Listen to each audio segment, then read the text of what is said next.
محمد صلاح، احمد حجازي، احمد فتحي، محمد النني. بصوا كلنا بنشوف اللقطه الحلوه في الاخر، لعيبه بتحضن بعض، جمهور بيولع شماريخ في المدرجات، وتذكره الطيران كده تتحجز لكاس العالم. اللقطه دي شكلها حلو وبتبيع الصراحه، بس عمرك سالت نفسك التذكره دي ندفع ثمنها ايه؟ بالنسبه لمنتخبات اوروبا الكبيره التصفيات دي مجرد روتين، شويه ماتشات تحصيل حاصل بيكسبوها وهم حاطين ايديهم في جيوبهم. بس بالنسبه للنص التاني من الكوكب الموضوع مختلف خالص. التصفيات دي مش كوره، هي مدعكه الصراحه. في الفيديو ده احنا مش جايين نتكلم بقى عن خطط وتكتيكات والكلام ده، احنا جايين نحكي عن ماتشات كانت عباره عن حروب سرفايفل لبلاد بحالها. هنشوف ازاي ضربه جزاء في الدقيقه الاخيره ممكن توقف قلب 100 مليون بني ادم وتفك لعنه اجيال. هنشوف ازاي فرحه بجون ممكن تخلي بلد كامله تتنفض، وهنسمع صوت خبطه كره في عارضه واحده كان فيها قسوه تكفي انها تكسر قلب امه كامله. فكوبايه الشاي بتاعتك اطفي النور وادي اعصابك ويلا بينا نعيش اصعب وارعب قصص التاهل لكاس العالم في التاريخ. احنا كمصر كنا بناكل افريقيا دي على اي فرقه تيجي نديها فوق دماغها. خدنا بطولات كتير ولعبنا كره تمزج قدام البرازيل وايطاليا، فرقه تقيله بجد مش كلام. بس اول ما بتيجي سيره تصفيات كاس العالم تحس اننا بننسى نلعب كوره ساعات. بس في اغلب الوقت الموضوع ما كانش فني ولا تكتيكي خالص، الموضوع كان عقده من سنه 90 واحنا محبوسين جوه نكته جون مجدي عبد الغني الصعبه قوي دي. بس الفكره ان كل جيل كان بيجي بعده اللعيبه بتلبس تيشيرت وهي مرعوبه من فكره احنا هنفشل في التاهل زي اللي قبلنا. 28 سنه واحنا بنشوف كل سيناريوهات النكد الممكنه، طوبه زيمبابوي اللي بوظت الدنيا في 93، فضيحه غانا في 2013 اللي جابت لنا كلنا اكتئاب، كل مره بنقرب بتحصل مصيبه ونقعد في البيت، لحد بقى ما جت لي 8 اكتوبر 2017 استاد برج العرب متقفل ب 86,000 نفر ومصر كلها قاعده على القهاوي متوتره. الحسبه سهله، هتكسب الكونغو هنروح روسيا. الماتش كان مقفول ورخم لحد ما صلاح بيخطف الجول الاول في الدقيقه 63. خلاص بقى العقده بتتفك والناس بدات تطلع الشماريخ وكلام الاحتفالات ده، بس عشان احنا حافظين السيناريو في الدقيقه 87 كره ملهاش لازمه والكونغو بتتعادل. اقفل اقفل اقفل. حضري حضري.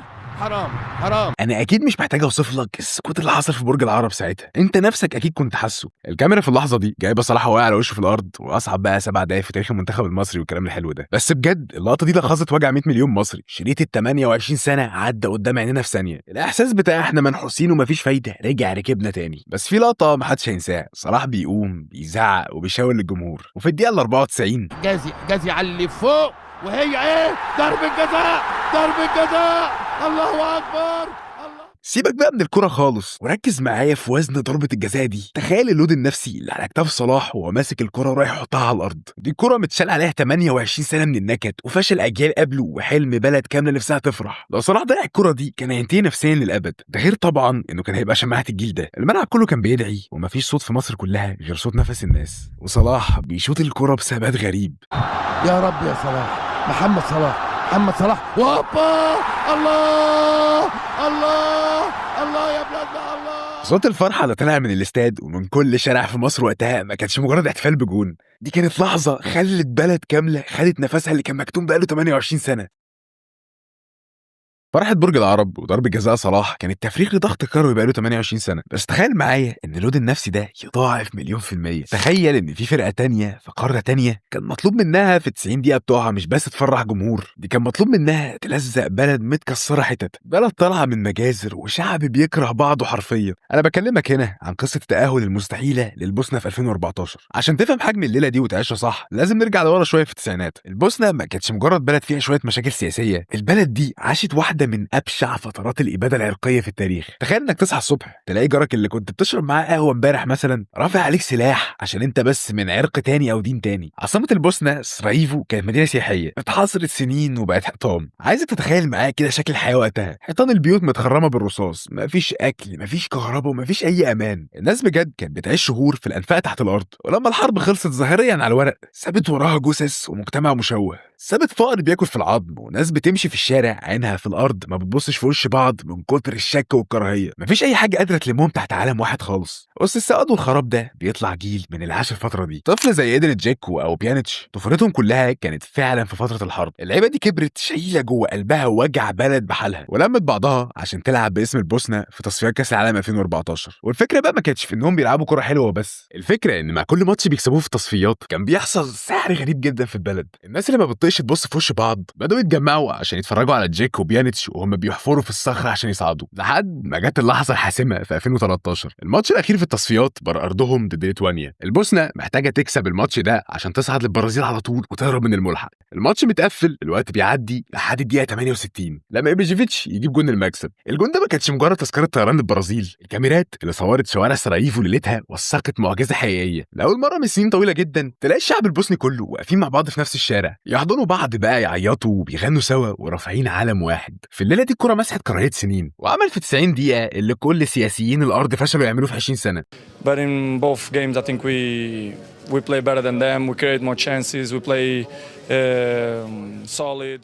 القصة ما بدأتش من ماتش الملحق، القصة بتبدأ من تصفيات المجموعات اللي كانت عبارة عن عك للفرقتين. السويد وقعت في مجموعة فيها ألمانيا، فكان طبيعي إن السويد تسلم نمر وتاخد المركز الثاني. بس السويد في التصفيات دي عملت ماتش خلد اسمهم واداهم ثقة مرعبة. ماتش قدام ألمانيا في برلين، السويد كانت خسرانة 4-0. أي فرقة في العالم هتنزل الشوط الثاني تدافع عشان الماتش ما يخلصش 6-7، بس السويد عملوا ريمونتادا مجنونة وخلصوا الماتش 4-4 في الدقيقة 93. على الناحية الثانية البرتغال كانت بتعمل كوارث، وقعت في مجموعة المفروض إنها سهلة معها روسيا والكيان وإيرلندا الشمالية. البرتغال بقت بتضيع نقط بطريقة مستفزة، اتعادلوا مع الكيان 1-1 في ماتش غريب وكانوا هيخرجوا بره التصفيات أصلا لولا إن رونالدو جاب هاتريك في إيرلندا الشمالية شال بيه الفرقة على كتافه بالعافية للمركز الثاني. هنا وصلنا للملحق، القرعة اتعملت في أكتوبر 2013. الفيفا وكل بتوع الماركتينج حطوا ايديهم على قلبهم، القرعه خبطت السويد في البرتغال.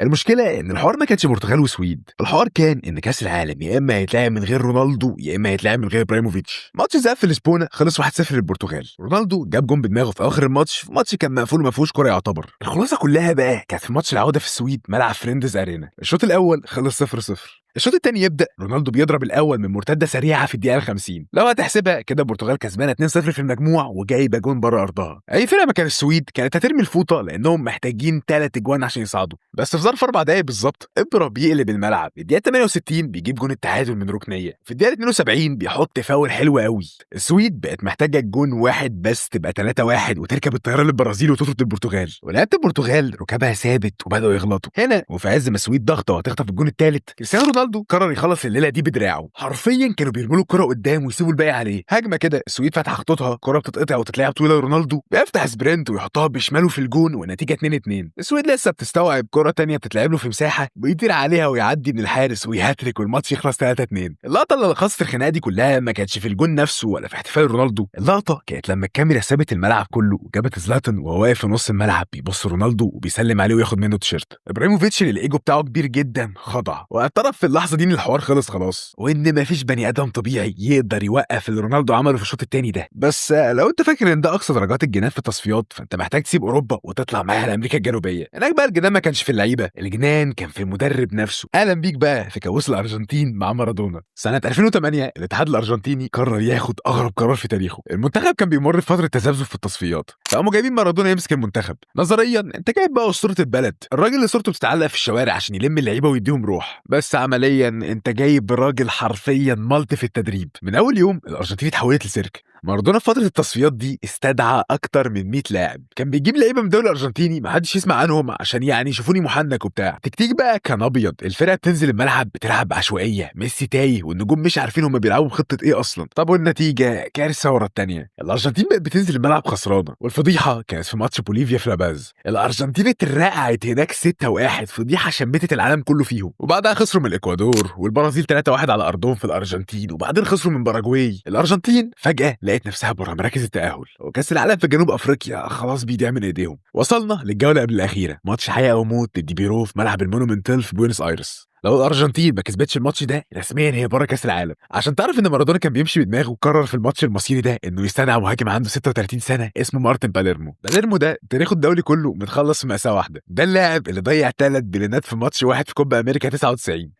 ومن ساعتها ما شمش المنتخب تاني اصلا. بس مارادونا جابه وقال له في مشهد بقى سينمائي بتاع انت اللي هتنقذنا. الماتش بيبدا والجو بيقلب حرفيا لفيلم رعب، سيول ما بتقفش والملعب اتحول لبركه طين، اللعيبه اصلا مش شايفه بس هيجوايين بيقدر يخطف جون التقدم للارجنتين في الشوط الثاني. الناس بدات تاخد نفسها لحد ما الدقيقه جت 90. في الدقيقه 90 بالظبط بيرو بتلعب كره عرضيه، رينيفو بيحطها في الجون 1-1، ومارادونا واقف على الخط بيبص للسماء ومش مصدق العك اللي هو عمله طول التصفيات، بيخلص عليه في الدقيقه 90. بس الكوره دايما كده فيها حته جنان ما بتتفهمش. في الدقيقه 93 الارجنتين بتفتح كل خطوطها، كوره بتتلعب جوه 18 بتعمل ديفليكشن وتلاقي مين واقف مستنيها، مارتن باليرمو المهمش اللي كل الناس كانت بتتريق عليه بيحط رجله في الكوره و2-1 للارجنتين. الجون ده عمل حاله انفجار في الملعب. بس اللقطه اللي دخلت التاريخ مش احتفال اللعيبه، اللقطه كانت لمارادونا نفسه. مارادونا طلع يجري ورمى نفسه على بطنه واتزحلق في الطين اللي على الخط في مشهد ايقوني بيعبر ان الكرة دي ممكن تخلي راجل عنده 50 سنه واسطوره تاريخيه يرجع عيل صغير مش حاسس هو بيعمل ايه من كتر الفرحه وتفريغ الضغط. الارجنتين صعدت في الاخر بالحاجات اللي احنا بنحبها دي. لو كان زحلقت مارادونا في الطين هي قمه الضغط الكروي، فتعالى بقى نسيب الرفاهيه دي على جنب. سيبك بقى من اي كوره شفتها وركز معايا في القصه دي عشان دي اتقل واحده فيهم كلهم. احنا رايحين بغداد في نص الثمانينات عشان تعيش حاله المواطن العراقي وقتها. انت محتاج تفهم ان البلد دي في الفتره من 1980 ل 88 كانت عايشه كابوس اسمه الحرب العراقيه الايرانيه. مفيش بيت في العراق ما كانش فيه شهيد او اسير. صوت صفارات الانذار والغارات كان الروتين بتاع كل يوم. في وسط الريحه بتاعت البارود والدم دي الحاجه الوحيده اللي كانت بتخلي العراقيين يبتسموا او ينسوا الواقع المرعب ده 90 دقيقه. بس على فكره المعاناه ما كانتش في الشارع بس، المعاناه جوه المنتخب كانت مرعبه اكتر. الفيفا طلع قرار بديهي ممنوع اي ماتش يتلعب في العراق بسبب الحرب. فجاه الجيل التاريخي بتاع الكره العراقيه حسين سعيد، احمد راضي، عدنان درجال، رعد حمودي لقوا نفسهم بيلعبوا تصفيات كاس العالم كلها بره ارضهم. مفيش حاجه بقى اسمها جمهورنا هيسندنا ولا ملعب الشعب هيترج والكلام ده. العراق لعبت كل ماتشاتها متغربه في الكويت والسعوديه والامارات. انت متخيل الارهاق النفسي والبدني لفرقه بتلعب تصفيات مونديال كامله ترانزيت في المطارات؟ بس ده الكفاح الرياضي. تعال لي بقى للرعب الحقيقي. سنه 1984 الرياضه العراقيه كلها وقعت في ايد راجل مسك اتحاد الكوره اسمه عدي صدام حسين. من اليوم ده الكرة ما بقتش لعبة. انت كلاعب مش بتنزل الملعب عشان تجيب بطولات، انت بتنزل عشان تحافظ على حياتك. اللعيبة كانت عارفة ان الغلطة او الاداء الوحش او تضييع ماتش مهم عقابها ما كانش مثلا خصم من مرتب، عقابها كانت جلد او حلقة الشهر زيرو او تتحبس في سجن الرضوانية وتتعذب هناك. حط نفسك مكان اللعيب العراقي في التصفيات دي. انت بتنزل تلعب ماتش في الطائف ولا في ابو ظبي مطلوب منك تكسب عشان ما تتعاقبش من الادارة، وفي نفس الوقت انت بتجري على النجيلة وعقلك هناك في بغداد بتفكر بقى اخويا لسه عايش ولا لا، ويا ترى اهلي بيتهم اتقصف ولا سلام، وارواح اهاليها، وحلم شعب كامل بيموت كل يوم ومستني الفرحه. ورغم كل السواد ده الجيل ده فرم اسيا، وصلوا للاواخر والماتش الفاصل ضد سوريا في نوفمبر 1985. 90 دقيقه اللعيبه دي طلعت فيها كل الغل، كل القهر وكل الوجع اللي عاشوه. الماتش بيخلص 3-1 للعراق. اللي جابوا الاجوان حسين سعيد وشاكر محمود وخليل علاوي. في اللحظه اللي الحكم صفر فيها سيبك بقى من الملعب خالص وروح بص على شوارع بغداد. الناس نزلت الشوارع زي الطوفان، رجاله كبار واقفين بيعيطوا بهستيريا في الشوارع وبيحضنوا بعض. الفرحه دي كانت رساله العراقيين للعالم ولنفسهم انهم لسه عايشين برغم انهم تحت القصف. الجيل ده باللي عمله في تصفيات 86 ما كانش بيلعب كوره، الجيل ده كان بيعافر عشان يثبت ان الحياه في العراق اقوى من الموت. بيرو من سنة 1982 ما حطيتش رجلها في كاس العالم. في اجيال بحالها اتولدت وكبرت واتجوزت وخلفت وما شافوش علم بلادهم في كاس العالم ولا مرة. كل اللي يعرفوه عن كاس العالم شوية حكاوي من ابهاتهم واجدادهم عن الجيل القديم. 36 سنة من الفشل بقوا حصيلة امريكا الجنوبية، ونحس راكب الفرقة ما بيتفكش مهما جابوا مدربين او لعيبة، لحد ما وصلنا لتصفيات روسيا 2018. بيرو بتعافر بتكح تراب وسط امريكا الجنوبية، بس بمعجزة بيوصلوا ملحق الفيفا وهيلعبوا ماتش التأهل ضد نيوزيلندا. ماتش الذهاب هناك في نيوزيلندا بيخلص 0-0، والحسم كله هيبقى في العاصمه ليما في ماتش العوده. يوم الماتش البلد دي ما كانتش طبيعيه، حاله شلل كامل. الحكومه البيروفيه نفسها نزلت قرار رسمي ان لو منتخب كسب او تاهل بكره اجازه رسميه في الدوله كلها، وملعب الاستاد الوطني متقفل ب40,000. الماتش بيبدا الاعصاب مشدوده لحد ما بتيجي الدقيقه 27. كره بتتلعب من الجناح الشمال بتوصل لجيفرسون فرفان جوه منطقه الجزاء. فرفان ما بيفكرش وبيحط وش رجله في الكوره. في اللحظه اللي الكره لمست فيها الشبكه دي حصلت حاله جنون جماعي مستحيل تتصدق. ملايين البني ادمين في نفس المدينه وفي نفس الثانيه نطوا مكانهم. بس البلوت تويست هنا مش ان بقى بيرو صعد كاس العالم بعد 36 سنه والكلام ده. بعد الجون بثواني التطبيقات ومراصد الزلازل الرسميه في بيرو تشيلي ضربت انذارات رسميه بوجود هزه ارضيه في ليما. الهزه دي اتسجلت بسبب اهتزاز ملايين البني ادمين اللي نطوا وصرخوا في نفس اللحظه وهما بيحتفلوا بالجون. الشعب من كتر الفرحه والغل اللي جواه حرفيا عمل زلزال. انا اتكلمت كتير في قصص كلها ظبطت بغض النظر كانت ظروفها ايه، بس انا بدور على القصص اللي احنا بنتكلم عنها قلت ما ينفعش ما نتكلمش عن القصه دي حتى لو كانت هتنتهي بالفشل في الاخر. سنه 2017 سوريا ما كانتش مجرد بلد بتلعب تصفيات كاس عالم، سوريا كانت بلد بتنزف بقالها سنين، شعب متوزع في كل حته في الكوكب، اللي في خيام لاجئين واللي راحوا هجره غير شرعيه لاوروبا. المنتخب السوري ده كان هو الحبل الوحيد اللي رابط كل السوريين دول ببعض. تخيل منتخب بيلعب تصفيات كاس العالم كامله من اولها لاخرها بره ارضه، كان زيه زي العراق كده. مفيش ماتش واحد اتلعب في حلب او دمشق عشان عشان جمهورهم يشوفهم. كانوا بيلعبوا ماتشات الهوم في ماليزيا، ورغم كل ده الجيل ده سواء عمر السومة، عمر خريبين، فراس الخطيب، وابراهيم علمة عملوا المستحيل. بيلعبوا فعليا بروح ناس بتدافع عن شرفها، مش بيلعبوا ماتش كوره عادي. فضلوا يعافروا لحد ما وصلوا للملحق الاسيوي عشان يقابلوا بطلة اسيا استراليا. ماتش الذهاب في ماليزيا يخلص 1-1 والحسم بيتأجل هناك في ماتش العودة في سيدني. يوم الماتش مفيش سوري على وجه الارض ما كانش قاعد قدام الشاشة، اللي في المانيا، اللي في تركيا، اللي في مصر، كلهم قاعدين قدام الشاشات. 90 دقيقة تانية بتخلص 1-1 وبندخل في الاكسترا تايم. اللعيبة السورية كانت خلاص جابت اخرها، تعب وارهاق، وفوق كل ده اتطرد منهم محمود المواس، وبقوا بيلعبوا ب 10 لعيبة قدام استراليا على ارضها. في الدقيقة 109 تيم كاهل بيجيب الجون التاني لاستراليا 2-1 والحلم بيضيع. الوقت بيجري، السوريين بيحطوا ايديهم على قلبهم، ووصلنا للدقيقة 120. الحكم بيحسب فاول لسوريا على حدود ال 18 بتاعت استراليا. امل السوريين الوحيد اللي متعلق في كوره. في اللحظة دي عمر السومة بيقف على الكوره، الكاميرا بتجيب وشه والراجل عرقان وملامحه كلها شد وتوتر، وطبعا الكاميرا بتجيب السومة في اللحظة دي وهو بيقول يا رب ما تخبطش في الحيطة. ما كانش بيفكر في الكوره، هو كان حاسس بوزن الملايين اللي قاعدين يعيطوا ورا الشاشات وبيدعوا. كان حاسس ان الكوره دي لو دخلت هو هيمسح دموع شعب كامل، هيديهم حجه يخرجوا يغنوا في الشوارع بدل ما هم ما بيشوفوش الفرحه اصلا. السوريين في كل حته في العالم كتموا نفسهم. السومي بيرجع كام خطوه وبيشوط صاروخ. صوت الخبطه بقى دي الطخ اللي سمعناها ما كانش صوت كوره في العارضه، ده كان صوت كسر قلب ملايين السوريين في نفس الثانيه. العارضه دي نهت الحلم وقتلت الفرحه الوحيده اللي كانوا مستنيينها. اللعيبه السوريه وقعت على الارض بتنهار وبتعيط، والسومه حط وشه في الارض وما كانش قادر يقوم. وفي اللحظه دي الناس في سوريا مع الاسف ما عرفوش يفرحوا، رغم انها المره دي كانت قريبه قوي. في الاخر احنا بنشوف ماتشات كاس العالم ده، بس الحكايات اللي ورا التذكره بتاعت البطوله دي بتاكد لك ان الكره عمرها ما كانت مجرد لعبه. الكره دي اوقات بتكون هي المسكن الوحيد لشعب، واوقات بتكون هي الضربه القاضيه اللي بتكسرهم زياده. فدول كانوا اصعب واجن قصص التاهل في التاريخ، قصص اتلعبت بالاعصاب قبل ما تتلعب في الملعب. وده كان فيديو عن اصعب قصص التاهل للمونديال. ففي الاخر ما تنساش تعمل لايك، سبسكرايب والحاجات الحلوه دي، ويلا سلام.